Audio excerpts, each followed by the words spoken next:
tomorrow on Friday the 21st and Saturday the 22nd, we have a two-day conference, Environmental Histories, Pasts and Futures.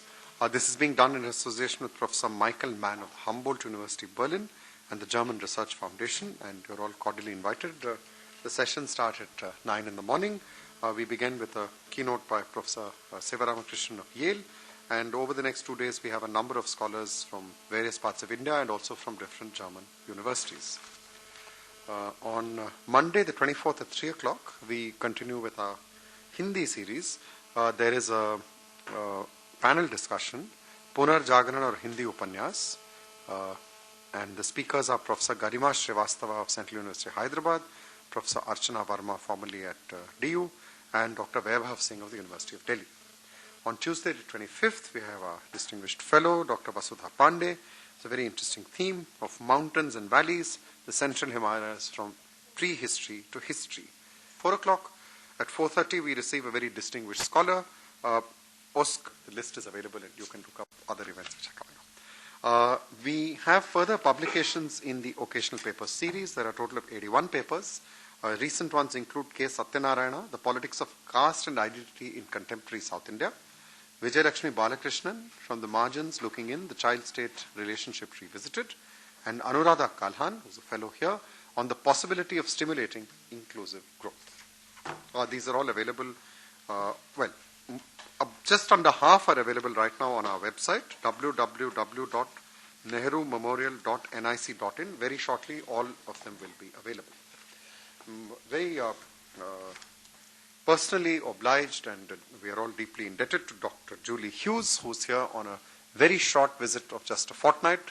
She has busied herself in various archives in Udaipur and Bikaner and Lucknow, but in fact she's just gotten here from Lucknow, and we're especially happy to welcome her here today, speaking on a fascinating subject, Thinking with the Indian Pangolin, a human-animal perspective on India's colonial and princely histories. Dr. Hughes is Assistant Professor of History at Vassar College in New York State. I'm not sure how to pronounce the place it's at, so I won't try. No one knows. Well, I'm really glad to hear that. Her very widely received book is probably known to you, Animal Kingdoms, Hunting the Environment and Power in the Indian Princely States, published by Harvard University Press last year and the previous year by Permanent Black. Her work looks at political, cultural, social, and what she says in quotes are natural classifications of people and animals in South India. She is presently looking at colonial and post-colonial adoptions of subadult tigers, leopards, and other such wild animals. And she's also looking at the over-lake pangolin, as well as legendary adoptions of human children by wolves. So, no, it sounds absolutely fascinating. So I'm going to now welcome her talk for a variety of reasons, and one, as the abstract says, is that it's taking us beyond the familiar megafauna of the lion, the tiger, the elephant, but also because it is reminding us that we need to relook at princely histories, given the very rich archives, which even today are, I'm sure you'll agree with me, underutilized, even though many of the legacies of princely statecraft or the aesthetic continue to be very significant in the South Asia of the 21st century. Dr. Hughes. All right. First of all, you can hear me? Excellent. Very good. All right. So before I get into the paper itself, I've spent the last week or so, the fortnight, as you say, asking various people that I've run into if they know what a pangolin is. And I've received numerous responses ranging from I've never heard of that creature, up through it's some sort of a small crocodile living in the Sundarbans, through a very accurate definition except the insistence that it only lives in Africa, and then only one person who knew precisely what a pangolin was, including its habit of rolling up, and the fact that it does have a few sparse hairs coming out between a few of its scales. So we do have quite the range of popular knowledge and lack thereof on this little creature. Okay, so part one, introducing a pangolin perspective. The discipline of environmental history has expanded in recent decades from its roots in field and forest to encompass the hydrological and the atmospheric, the microscopic and the transnational, the urban and the rural, and increasingly the animal alongside the human. From our many vantage points, environmental historians have grappled with the problematics of a persistent nature-culture binary, the interplay between so-called scientific and local knowledges, the uneasy politics of conservation and development, and the role of the environmental sciences in rationalizing global interventionism and what has been called environmental Orientalism. In our search for answers, some of us have struggled to redefine the archive, the scope of historical inquiry, and even the nature of the historical subject. We increasingly are recognizing the environment writ large, as well as its innumerable components, as active or even agentive, and making attempts to write histories beyond the narrowly human. Some of the most interesting research, as far as I'm concerned, is taking place within the subfield of human and animal history, and this is only partly due to the charismatic potential of tigers, wolves, and bears, to mention only a few recent stars. When historians produce their human-animal histories, they ideally invite their readers to experience an identity crisis. How much human history has been accomplished by the rinderpest virus? How have people and mountain lions negotiated each other's presence in the hills in and around Los Angeles, California? What can periodic lion plagues in the Kathiawar Peninsula tell us about connections among culture and memory in large carnivores, human policies towards wildlife, and the influence of major weather events? Questions like these ideally force researchers and readers alike to consider animal lives, which in turn raises the problem of sources. It seems that no avian memoirs, canine apologia, or Piscine ephemera are forthcoming, with the partial exception of human-curated collections in natural history museums or, more recently, in animal history museums. Of course, our other choice is to go into the usual sources and try and do reading between the lines, right? Because of this and related complications, Erica Fudge has called the history of animals impossible. What historians are studying through the animal turn is, yet again, nothing more than a history of ourselves and our own perceptions, albeit from an indispensable, she says, new perspective. Aaron Scabberland, in contrast, carves out space for a conversation between the historical animal and the human historian, reminding us, in his words, that the subaltern can bark. For her part, Sandra Swart challenges us to read animal bodies themselves as texts, insisting on the corporeal legibility of the bloody horse. If we look with sufficient care, we can better understand the ways in which human and animal histories have intersected to produce changing interspecific interactions between us and them, and even how these histories have inflected the way humans have dealt with one another within the bounds of our own intraspecific relationships. But what is a historian to do when aspiring to go beyond the well-documented non-human, such as Sandra Swart's horse or Aaron Scabberland's domestic dog, to write a history of what might be called a subaltern species? What happens when a putative historical subject does not even deign to bark, contenting itself with no more than a hiss when disturbed, rarely crosses paths with human beings, literally walling itself into an earthen burrow during daylight hours, is so little known that uncertainty and misinformation abound to this day regarding its ecology and behavior, and is a creature that has failed to inspire any sizable traditional historical archive, anonymity being precisely to its taste. How might a historian tempt the Indian pangolin into the spotlight, and is it desirable or even appropriate to do so? I will first take up the question of the pangolin itself. I will then present a broad history of its encounters with South Asians, British imperialists, and miscellaneous others. Finally, I will take a close look at the pangolin and its place in the early 20th century history of the southern Rajputana states, or at least as close as is possible, particularly the princely states of Dungarpur during the reign of Maharao Lakshman Singh. That's 1918 to 47, but he lives till 89, under whose rule the Indian pangolin appears to have first received official protection in 1935. And then also Banswara state during the reign of Maharao Prithvi Singh, that's 1914 to 1944, where the pangolin made its appearance in state correspondence in 1928, very brief appearance. In contrast to the late 1920s and 1930s, the pangolin today is widely protected under national and international laws. They cannot be hunted legally in Nepal or Sri Lanka, India includes them in Schedule 1 of the Wildlife Protection Act of 1972 and disallows trade in their parts or products made from them under Section 5 of the Foreign Trade Act of 1992. West Malaysia, Singapore, Bangladesh, and Sri Lanka also protect the pangolin. In Pakistan, it's under the Islamabad Wildlife Protection, Preservation, Conservation, and Management Ordinance. That's a long name, 1979, and then also under a similar law for the Northwest Frontier Province in 75. Taiwan, Thailand, Myanmar, Laos, and the Philippines all provide varying levels of protection. Vietnam does not have specific protections. A special license is required to hunt or catch them in China.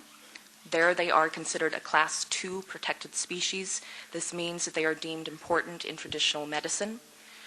On the international front, all Asian species of the pangolin are included under the Convention on International Trade and Endangered Species Act CITES from 1975. They appear under Appendix 2. This is a list of species, and I'm quoting, that are not necessarily now threatened with extinction, but that may become so unless trade is closely controlled. Part 2, getting to know the pangolin. There you go. Your first sight. Possibly. For some of you, I trust that it is. Just what is a pangolin? By tracing its journey through the annals of natural history, I aim to give a sense of the pangolin as a distinct species, embedded in dynamic relationships with its surrounding environments and neighboring species. In addition to the pangolin as species, my discussion will focus on those rare animals that have left behind some evidence in the historical record, however slight, of their individual lives. Along the way, we will find the pangolin to be an unlikely muse of popular legends and scientific speculation, of folk remedies and curry recipes, of descriptive notes and taxonomic debates, of photography and charismatic watercolors, such as this, and of lucrative markets and conservation attempts. One of the best scientific speculations, by the way, was that they actually survived entirely on stones and rocks. That was about 1750-ish or so maybe we can cut the fellow some slack. In brief, the pangolin is a medium-sized mammal with a pink nose, barely discernible ears, and glossy black eyes set in a small conical head. Its strong, stout body is nearly hairless. Instead, pangolins are covered in scales, save for a proverbially soft underbelly and around the sensitive snout, eyes, and ears. Its forelegs feature 4 or 5 robust yet blunted claws, depending on the species, that are used for digging burrows, tearing into rotten stumps, and excavating their prey. At the rear, the pangolin sports a muscular, prehensile tail that, in females, doubles as a sort of open palanquin for 1 or rarely 2 offspring. They carry them around on their tail. It's quite adorable. Largely nocturnal, pangolins subsist on a diet of ants, termites, and other insects. In captivity, however, they have survived on milk, custard, sago, and tapioca puddings, and raw eggs. F.W. Champion actually tried to get them to drink port wine. That was unsuccessful. Scientists formally classified the 7 extant pangolin species of Africa and Asia in the order Edentata, alongside American sloths, armadillos, and anteaters. These New World species now comprise an entirely different order, reflecting their distinct phylogeny and correcting for earlier misclassifications on the basis of superficial similarities with pangolins, such as toothlessness, which in many cases is alleged toothlessness, defensive mechanisms, and preferred diet, that likely arose from convergent evolution within geographically distant yet similar ecological niches. Pangolins are now placed entirely in their own order, Pholidota, family Manidae, and genus Manus. Just one pangolin species is widely distributed in the South Asian subcontinent today, Manus crassicaudata. I apologize if anyone speaks Latin. I do not. The thick-tailed or Indian pangolin. Factoring in the tail, adults are between 104 and 120 centimeters long and weigh around 13 kilograms. The Indian pangolin lives in various types of tropical forests, open land, and grasslands. It is equally well adapted to desert regions. 2 other pangolin species are found on the margins of the subcontinent, Manus pentadactyla, the 5-toed or Chinese pangolin, with a range running through the Himalayan foothills, through Uttarakhand, from Uttarakhand through Nepal and Assam, and then south into portions of West Bengal and Bangladesh, and Manis javanica, the Sunda or Javan pangolin, presently limited to mainland and maritime Southeast Asia, but perhaps once extending into adjacent portions of the subcontinent. Chinese and Javan pangolins are around half the size of the Indian species. Glimpsed out of the corner of an eye, the Indian pangolin, like its relatives, is easily mistaken for a monitor lizard, or less easily for a snake, though that has happened. I went the opposite way. I saw a monitor lizard and was convinced it was a pangolin until I found out more about them and realized they weren't likely to be running around on the top of a hill in Rajasthan in the middle of the day. It was definitely a monitor lizard. The first time Jawaharlal Nehru saw one, he thought it looked like a cross between a lizard and a crocodile, thanks to Mahesh for actually finding that one and writing about it before. To the uninitiated and initiated alike, this prehistoric-looking animal can even take on the mien of a baby dinosaur. That's a quote. Somebody specifically thought Stegosaurus. Some have described it as a sort of animated artichoke or walking pine cone with a tail, while the striations on its scales have reminded at least one author of cockle shells. The experienced wildlife photographer and forester F.W. Champion, in A Flight of Fancy, happily imagined it as a cross, quote, between a knight of the medieval ages in armor plating and then a fish covered in scales. Others have called on lobster tails or ornamental roofing tiles in their descriptive attempts. Not long after the Second World War, one inspired author even dubbed the Indian pangolin as no less than nature's living tank. It's definitely an inspirational creature. Judging by the names applied to the animal in Asian languages, it is clear that the tendency to define the Indian pangolin in terms of other things, both animate and inanimate, is well established and by no means a practice limited to foreigners who are coming across it for the first time. Banrohu in the Deccan and Banroy, once again, apologies for mispronunciations, in Bengali, both meaning jungle carp, parallel the Chinese names Lin Li and Lian Li, as well as Shanyu, or mountain fish. Common Bengali and Hindi terms, making reference to the toughness of the animal's scales, are derived from the Sanskrit Vajrakita, meaning something along the lines of adamant reptile, or as Sir William Jones translated in 1788 for the Asiatic Society of Bengal, stone vermin. You can also go stone lizard on that one. A Marathi term, something along the lines of Cavalia manger, or manger, names the pangolin by calling on its scales as well. Another Hindi term, Surajmukhi, makes reference to the sun and may indicate popular confusion or a metaphorical association between the pangolin and the cold-blooded monitor lizard. In India, the pangolin also bears names related to its primary prey, ants and other small insects, either suggesting knowledge of its diet or simply operating as a visual metaphor between the pangolin's scaled body and the segmented exoskeletons of arthropods. The Hindi Bajrakit can refer to the animal itself or, quote, to a kind of penetrating insect that bores holes in wood and stone. Likewise, the Sanskrit origin Hindi gun denotes, quote, a kind of insect destructive to wood, grain, and flour, wood louse, weevil, the dust or powder of worm-eaten wood or grain, along with the pangolin itself. As for the common Malay term from which the English pangolin is derived, it simply means that which rolls up. So once again, referring to its behavior. And they do roll up quite nicely. Due to its secretive habits and singularly difficult to classify appearance, which is partially a product of the 7 extant species being the sole representatives of their taxonomic genus and family, they don't really have close relatives that are going to look like them that we can be familiar with. The pangolin tends to inspire curiosity in people who come across it for the first time. Pangolins are relatively slow-moving and not difficult to catch hold of so long as they are reached before they descend below ground. They can theoretically be dug out of their burrows, but at least one authority speculated, on the basis of personal experience, that any pangolin so pursued simply tunnels away, making good their escape at a faster rate than the burrow can be excavated. Pangolin burrows certainly do present a challenge in loose soil. In addition, there is no guarantee that a burrow is occupied even if fresh tracks show activity around the entrance and a daylight hour suggests that any self-respecting pangolin is fast asleep. Field research has documented the selection process that one Chinese pangolin applied when faced with 3 potential burrows. Lovely choices. Investigating the entrance of one, entering and then immediately exiting the next, and finally settling down into the third. Another Chinese pangolin was tracked. He moved between 3 different burrows over the course of 2.5 weeks in a landscape that was, quote, Swiss cheese with old pangolin holes. They don't seem to have much loyalty to a certain spot.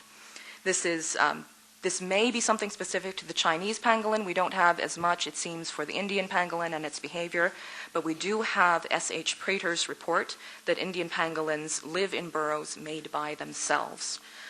As for the loyalty of Manis caudata to burrows of their own construction, even to one specific home, I do think it may be a bit suspect given their similarities with the nomadic Chinese pangolin, which scientists believe must move, quote, from burrow to burrow as it uses up its local termite resources. So as they eat all the ants, they got to move on.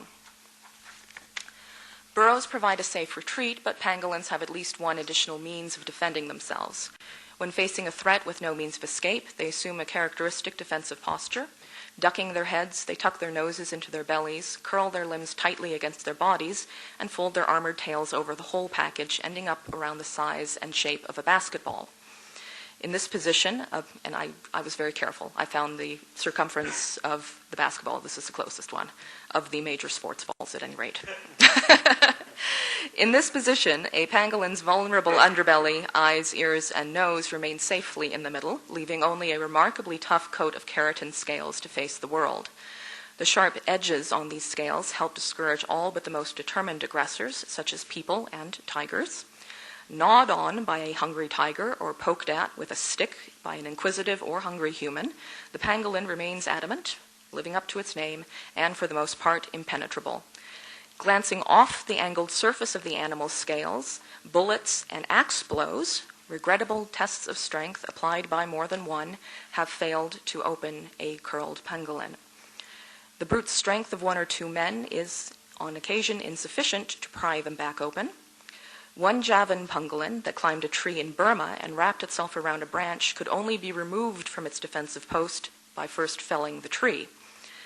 Left alone for a sufficient stretch of time, however, a rolled pangolin will gradually unloosen and, quote, after a little reconnoitering, thrust forth first one leg and then the other, and so starting to its feet, wholly uncurl to make a thorough investigation of its surroundings. Part 3. South Asians, British imperialists, and the pangolin.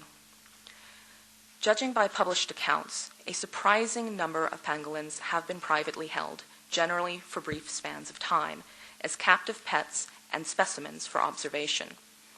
Oh, I should show you this one. This is another fairly early illustration. This one's actually quite a bit later than the previous. Where was I? One of the most engaging accounts is that of J. Emerson Tennant, colonial secretary in Ceylon, who had 2 pangolins at his post in Colombo in the late 1840s. One found near Kandy proved to be a gentle and affectionate creature that would habitually demand attention to its wants by climbing up Tennant's knee. Perhaps a juvenile still developmentally open to strange new acquaintances, this pangolin proved far friendlier than Tennant's second, evidently adult specimen, which came to him from a jungle near Chilao. 2 other pangolins were brought to Englishmen in Ranchi, Jharkhand, in 1876, one of which lived for several weeks while the other died almost immediately. As for the individual extracted from that tree in Burma, it only remained with its English captor for a day in 1914 before it was released. In 1949, another pangolin was collected in the Nilgiris and brought to the Animalize, where it survived for just 3 days. Before its death, quote, it was extremely active and climbed all over the chairs, end quote, in its host's sitting room, an investigative response noted in other recently captured pangolins as well. They seem to be curious or are actively looking for escape, maybe both. Another caught at Tukwar in Darjeeling was subsequently photographed, still very much alive, for the Journal of the Bengal Natural History Society's April 1949 issue. The frequency with which pangolins died after only a few days in captivity, and also, incidentally, with which female specimens that were caught proved to be pregnant, raises the possibility that ill or gravid animals were easier to catch. Government museums and zoological gardens in South Asia were common destinations for captured Indian pangolins in the 19th and early 20th centuries. The fate of Indian pangolins housed in the Calcutta Zoological Garden prior to 1892 is uncertain from what I've been able to find so far, but it is known that the institution had not yet succeeded in keeping Javan specimens alive by that date. The Calcutta Zoo, however, did have 2 Indian pangolins by 1914. Further south, the Madras Government Museum received an Indian pangolin, possibly its first, from J.H. Mitchell of Coimbatore in 1885. Another was sent to the museum from Mysore in 1941, but survived just 2 weeks. In Sri Lanka, the Colombo Museum received a live juvenile from one Miss Joanna Chalama Rockwood in 1905. An adult came the following year, this time from a Mr. H. Stork. The director of the Colombo Museum, Dr. Joseph Pearson, later acquired a female and its baby in the 1920s. Around the same time, a young male lived on milk puddings and the leaf nests of red ants for at least 18 months under careful supervision, also in Colombo. Institutions beyond South Asia, not surprisingly, have also welcomed Indian pangolins into their collections. For example, the Oklahoma Zoo received 2 animals in 1965. Where exactly did these animals come from? Even when a donor's name appears in the records, whether it be the relatively anonymous Miss Rockwood in 1905 or the celebrated Maharaja Bir Mitrodaya Singh of Sonepur in 1914, it's not always clear how or precisely where individual pangolins were sourced.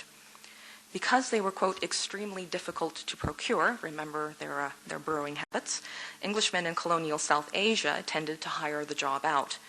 Modern researchers have also relied on local residents, including farmers, herders, hunters, and poachers familiar with the area under study for their specimens. This I have happening in both Nepal and China. Among the earliest records of live pangolins captured and brought to an Englishman were the animals delivered by Coles to R.S. Tickell of the Bengal Army in 1838 and 1942. Tickell initially kept the first animal at his home, where it used its, quote, almost supernatural strength, end quote, to upset a bookcase as it made several tours around the room, finally settling down to dig its way out through a wall. Tickell transferred it to an empty beer chest before it could effect its escape, taking the precaution of weighing the lid down with large stones. Over the week that he managed to keep this pangolin, it got, quote, pretty tame, seldom rolling itself up when touched or patted. Tickell's second specimen came from Chaibasa, now in Jharkhand. It was missing a hind foot, suffering from intestinal worms. It had a paralyzed tongue. It was infected. Not surprisingly, it died quite soon after he got it. In 1871, a Gond captured a live pregnant female in the forested hills near Chhindwara in the central provinces and brought her to an unnamed local gentleman for inspection. He wrote it in, but he gave a lovely, pseudonym, yes. Gonds also supplied Robert Sterndale of the Indian Civil Service with more than one specimen in the mid-19th century. Accordingly, in a fictionalized account based on his own experiences, Sterndale had, quote, a wild-looking Gond deliver a pangolin to his protagonist, Fordham, in a basket with a net tied over it. Stationed in the United Provinces as a forester, F.W. Champion, and we've got one of his pangolin pictures here. Yes. Stationed in the UP as a forester, Champion obtained both of his live specimens by offering rewards to members of jungle tribes. As in Tickell's experience, Champion's pangolins quickly became accustomed to being handled, and rather than rolling themselves up when he tried to lift them, took to sweeping his hands aside with their powerful tails, cutting his fingers in the process with their scales. One made itself at home in his drawing room, climbing the furniture, walking between his legs after the fashion of a cat, even expressing its displeasure, perhaps at the lack of a convenient burrow, with an occasional hiss. Despite becoming relatively tame, Champion's pangolins clearly resented their confinement or something else, I don't want to presume. He briefly enclosed one in his bathroom, returning an hour later to find that it had dug up the floor in several places and nearly breached the wall. It was a stone wall, by the way. Another he placed in a wooden box. He nailed the lid shut and sat on it, and he reports his weight as 14 stone. That stone is, 27 pounds? I have no idea what we're going to deal with in kilograms, but this is not a light man. The pangolin reportedly knocked him off and got out in 2 minutes flat. Maybe his balance was a little off, but still, strong animal.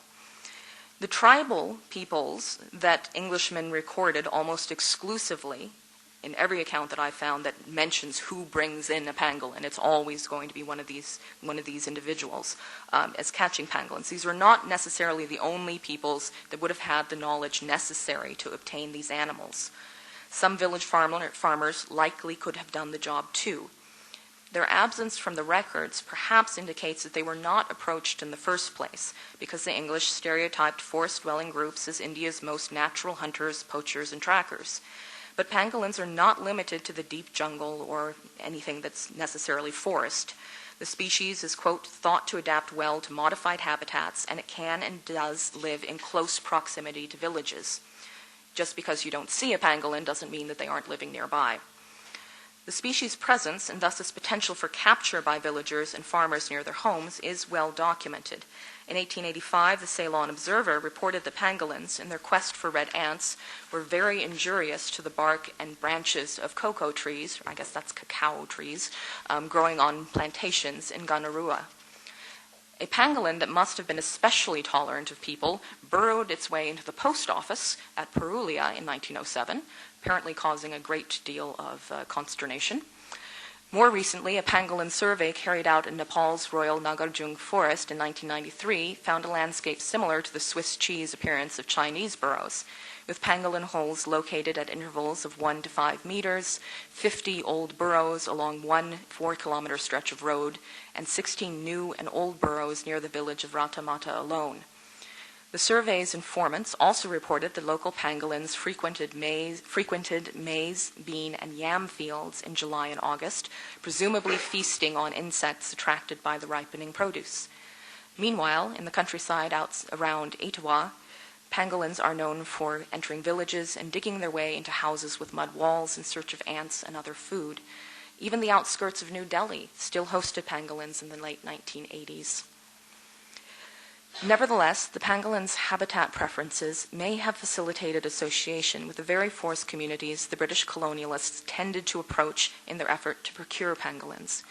This association was not necessarily the direct result of some intimate knowledge on the part of Gonds and Coles gained from a lifetime spent in the forest.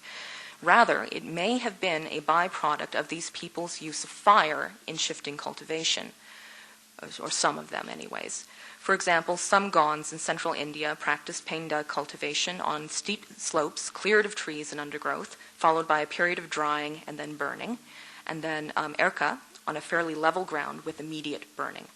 Assuming the colonial era Indian pangolin followed the habits of the Chinese species today, the animals would have been deeply, quote, attracted to recently burned areas, where they were sure to find their favorite insect foods nesting around dead stumps.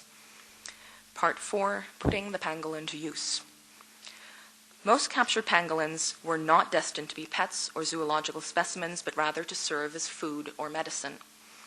The palatability of pangolin flesh is widely attested throughout Asia. The, quote, forest dweller that Jawaharlal Nehru saw at Dehradun when he was in prison there was intending to use his pangolin in a kind of curry. This man's method of transporting his live specimen surely suggested some familiarity with the species and its habits. Nehru thought that the animal had been twisted around to form a kind of knot through which its owner had passed a pole. This may have been the case. I think it's perhaps more likely that the man had taken advantage of the pangolin's instinctive reaction to danger by sliding a pole under the belly and lifting it, thus causing it to curl up into an easily movable bundle on a stick. With constant noise and motion signaling ongoing danger, the pangolin, conveniently for its captor, would likely have remained in this posture all the way home to the cooking pot. As Francis Zimmerman has said of the meats of other animals during the classical and medieval periods, the pangolin's flesh, too, had, quote, therapeutic savors and qualities. In the 20th century, F.W. Champion claimed that some jungle tribes deemed it, quote, an efficient aphrodisiac, end quote, but his failure to specify which communities does tend to demote his testimony to the level of rumor, despite the frequency with which later authors seem to have independently reported, but perhaps obligingly repeated, the same information. A story supposedly, quote, prevalent among the Aboriginal tribes of Bengal, this was published in the late 1940s, It suggested that even somber deer knew the medicinal properties of pangolin scales and dosed themselves accordingly. Exactly what outcome they were looking for is not reported in the source that I have. The same source claimed that rheumatism was treated in buster state not with the animal's flesh, but with finger rings and buckles made from its scales. Another report of people ascribing medicinal properties to pangolin meat is that of Kesri Singh, the well-known shikari, who deemed his Bawaria informant, Natu, who assisted on royal hunting expeditions and lived near the Sawai Madhopur Game Reserve in Jaipur State. He said that this fellow was a great expert on the properties of various kinds of wild flesh. Unfortunately, what we have of Natu's description does not shed a great deal of light on its precise application of this meat. He says that the flesh of the pangolin is a splendid rejuvenator. Could mean many things. Whether or not these particular reports are wholly reliable, there is no doubt the pangolins are prized by many for their meat and that the animal suffers because of its scales. The price of illegal pangolin meat and scales, along with the number of carcasses and the weight of scales occasionally seized by authorities in South Asia and beyond, provide indisputable evidence of this. The price of a whole animal in India in the late 1990s was between $50 and $70 US. By way of comparison, a whole live pangolin could be had around the same time in China for $125 US. Pangolin meat for $10 to $12 per pound, and scales ground into an antiseptic powder. That's what they are, one of the understood applications. With internal and external applications, this could be had for considerably less. Even in 1916, the employees of an Indian Forest Service officer in Burma claimed they could, quote, get 15 rupees from any Chinaman for a live specimen. Kesri Singh already feared in 1959 that the Indian pangolin was rapidly approaching the vanishing point, along with Indian rhinoceros, Himalayan musk deer, great Indian bustard, and several other species. Precisely how he knew this is unclear. We do not know how many pangolins there are now. They are not easy to count. Most pangolins killed in South Asia in the 1990s were still consumed locally, it seems, but even then there was reason to fear that this could not long remain the case, with the supply of other Asian and African species dwindling in the face of unsustainable demand. Researchers in 2012, however, found that the villagers in the Chambal ravines of Etwa were still killing the animal for food, not for the market, but this is one data point. Or I don't know if we can really call it data, one report. In the 21st century, the pangolin does figure as an item of trade in Pakistan. Between July 2011 and May 2012, a single research team confirmed the illegal capture or killing of 115 Indian pangolins on the Potohar Plateau in Pakistan's Punjab province, some of which may have been intended for foreign markets. Most carcasses were found stripped of their scales, perhaps reflecting a lagging market for pangolin meat, or simply the comparative portability of scales versus flesh.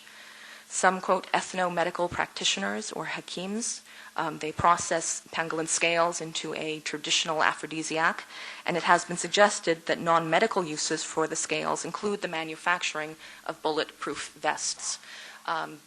If you hit the pangolin scale just the right way, it will ricochet off. Unfortunately, there have been experiments on this over the years. A couple have tried. With the notable exception of these bulletproof jackets, similar uses of the pangolin are posited for Bangladesh and Sri Lanka. If pieces of a dead pangolin were so potent, what might a whole live pangolin have been capable of? Wherever pangolin species are found, their power appears to rest in their talent for muddling boundaries between ethnotaxonomic categories and between discrete environments, and for deflecting inquisitive gazes and hostile advances with their hard scales and intractability. In contemporary China, the Chinese pangolin is deemed powerful both because, quote, it defies categorization, end quote, and because it quite literally embodies, quoting again, ambiguity and mystery. It is scaled like a fish, but walks on land, lives underground, and responds to all inquiries, polite or otherwise, by shape-shifting into a tightly coiled, featureless ball. Pangolin species resident in Africa today are likewise thought so odd that the improbable reality of their very existence warrants that, quote, anything is possible. In some African locations, the pangolin is a, quote, central emblem of healers who offer hope to the barren. Healers in Zaire, meanwhile, quote, wear beaded headbands with triangular designs called pangolins, which cover and protect the secrets of their craft, end quote, just like the pangolin allegedly wears its own scales to, quote, cover the secrets buried in its body. In China, too, the pangolin, quote, like the village shaman, protects itself with secret powers, end quote. Such powers make it imperative that any who seek to catch or kill these animals act with due caution, lest they risk illness, injury, loss of money, or any number of other misfortunes. And that's the list of things that were reported to be of concern in China. Before opening their steel leg-hold traps, poachers in contemporary China use formulaic chants to construct, quote, a verbal aegis against any evil the little anteater may conceal. According to Coggins, all such chants seek to establish an I'm not sure how to say that one, relationship between the pangolin and the human, to raise the human above the pangolin in a hierarchy of dominance, and to justify the killing or capture by explaining to the pangolin how the human is going to benefit. In the Indian context, unfortunately, F.W. Champion does not provide enough detail to check the precise content of these chants against the actions of the, quote, exceedingly intelligent aboriginal of Oudh, end quote, who caught a pangolin in North Kerry and brought it to him for observation in Nainital. Entrusted with the animal's subsequent release, this man reportedly went down on his knees before the pangolin and with folded hands begged that he might be forgiven for having caused the poor beast so much trouble. While Champion saw this as a somewhat unusual instance of, quote, consideration for animals among the natives, good heavens, it may well have been an attempt similar to those employed by the Chinese to manage the dangers these creatures posed. The dark potential of pangolins in South Asia is perhaps reflected as well in Tennant's comment that the people of Sri Lanka regarded it with aversion and called it the Negombo devil. Doesn't sound good. Another account from colonial Burma credited pangolins with the ability to speak. If anyone made the mistake of answering them, thinking that an acquaintance was calling their name, death was the inevitable result. The context of this report, however, was a forester who was trying to get his Burmese employees in the forest to work. This could have been a great way of saying, I'm not going to respond to you. The devil's out there. He's going to get me. Great way to dodge. Part 5, protecting pangolins in southern Rajputana. The Aravalli Range defined the landscape of the southern Rajputana states with its thinly soiled, rocky, scrub-covered peaks. Below these hills, the semi-arid plains were covered with tropical thorn forest. Deeper soils accumulated in the colluvial zones between hills, making these the most promising sites for dry deciduous forests and agriculture. Man-made lakes, Persian wheels, step wells, and tanks helped ameliorate seasonal water shortages in village homes and fields. With the availability of water acting as a major limiting factor, this landscape matrix provided habitats for wildlife including tiger, leopard, sambar, nilgai, wild boar, and many other species, including the Indian pangolin. In 1935, the Diwan of Dungarpur State forwarded a list of rare animals which are specially protected, those are his words, to D.M. Field, British agent to the southern Rajputana states at the time. This list included the Indian pangolin. Why did this animal step into the spotlight just barely in this particular place and at this precise moment? The evidence at hand may not allow for a definitive answer, but the following 4 theories offer the best fit given what is known.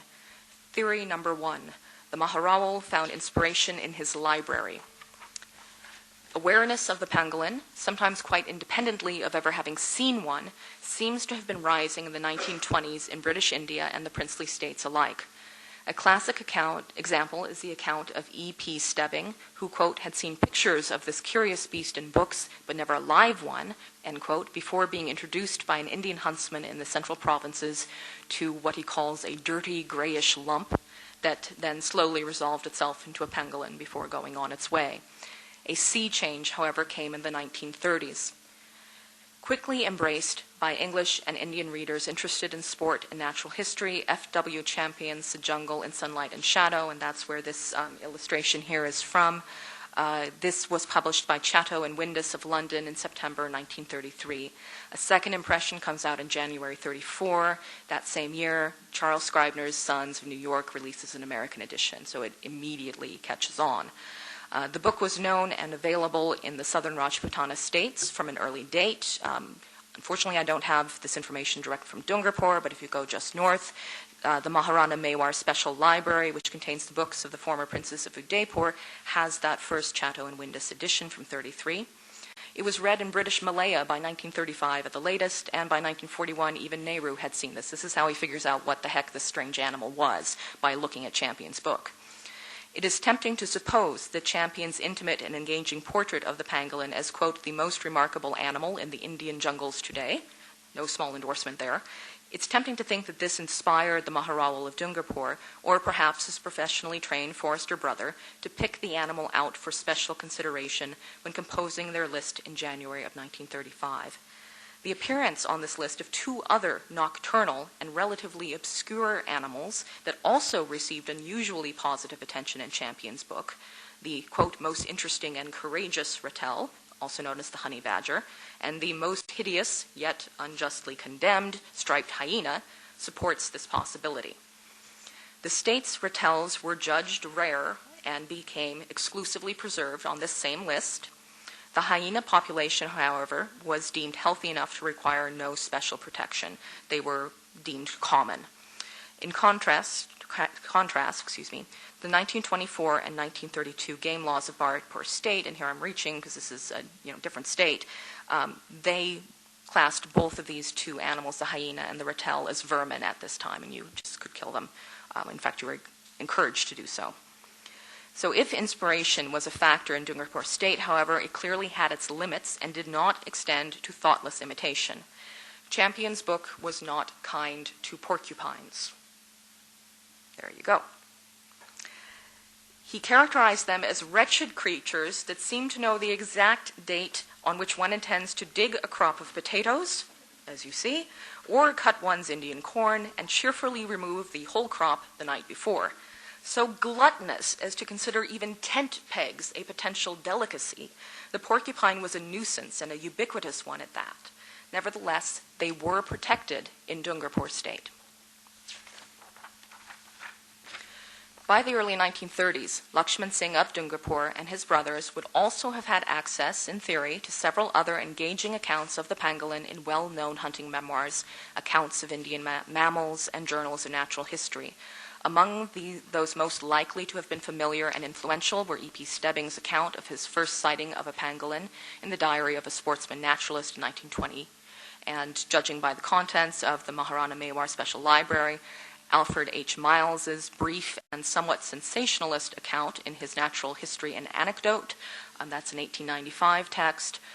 He claimed that you could actually make sparks on their scales, like striking a flint. Actually, I haven't tested that, but I doubt it somehow. The detailed and attractively illustrated pages in the third volume of Richard Lydeker's Royal Natural History, just to remind you, that's this one here, but I'll head back to the porcupine. This was also available. This is in 1895. The particular volume is 1895. There were also various articles and brief notices that had appeared in the Journal of the Bombay Natural History Society up to that time, and then occasionally there would be a notice in the newspaper saying one pangolin given to, the Calcutta Museum or something like that. Theory number 2. Big game was scarce, so other wildlife gained prominence.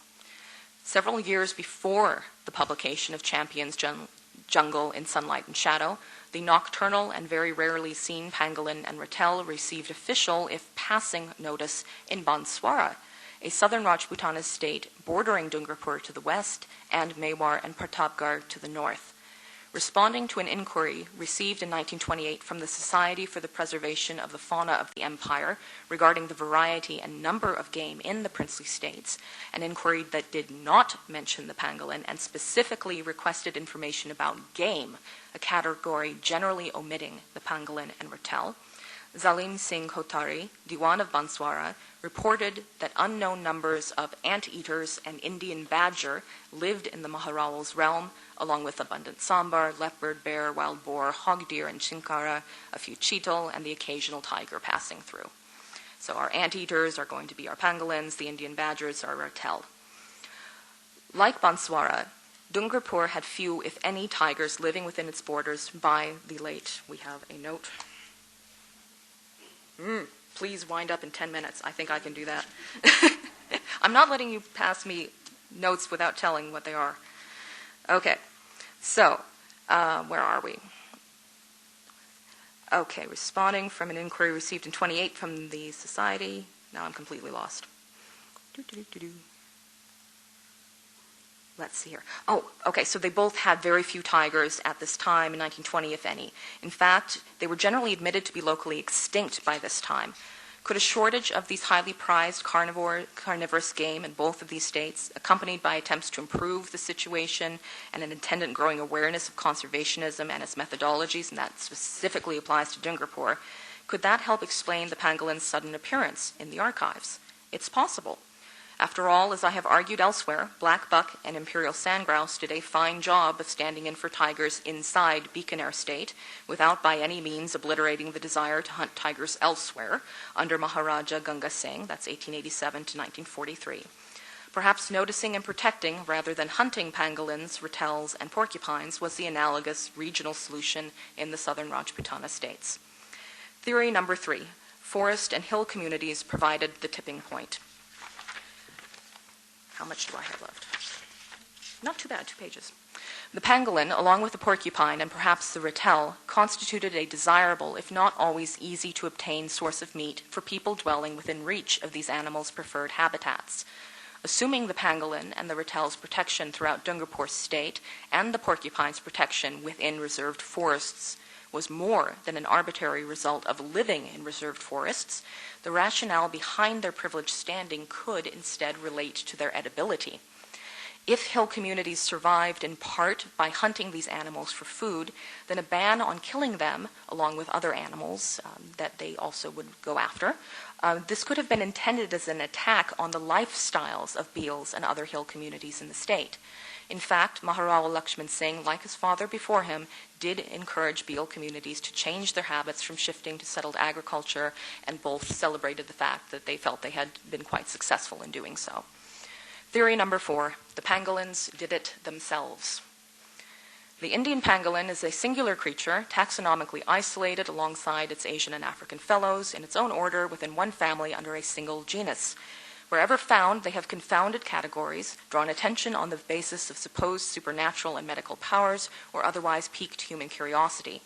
Their adaptability to short-term captivity, once acquainted with people, has provided occasional opportunities for interspecies or perhaps unidirectional bonding, human bonding with the pangolin, not the other way around.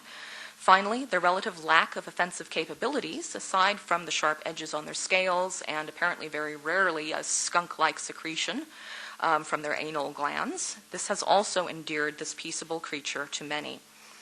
Was it the pangolin's own charisma, then, that earned it inclusion in the Dungarpur list of protected animals in 1935, where it was glossed as an interesting animal about which very little was known, and mentioned in the Banswara response to the SPFE in 28? Alternatively, might the species have changed their behavior around this time, thereby either coming into contact with people more frequently or simply meeting with new human demographics? Such developments most likely would have been in response, directly or indirectly, to anthropogenic changes affecting pangolin habitats, although the impact of weather variability and other such factors shouldn't be discounted. Perhaps fewer tigers in these southern Rajputana states, the likely result of overhunting and habitat degradation, translated into more pangolins, or into a population that was less cautious in the near absence of predators capable of breaching their defenses. We have a slight problem here because there were still a decent number of leopards. Another possibility is that state-led attempts to expand settled cultivation brought human habitations closer to pangolin burrows. Even more likely, perhaps, was that increased working of southern Rajputana forests for profit by the 1930s resulted in a boom in stumps and felled trees left to rot in place.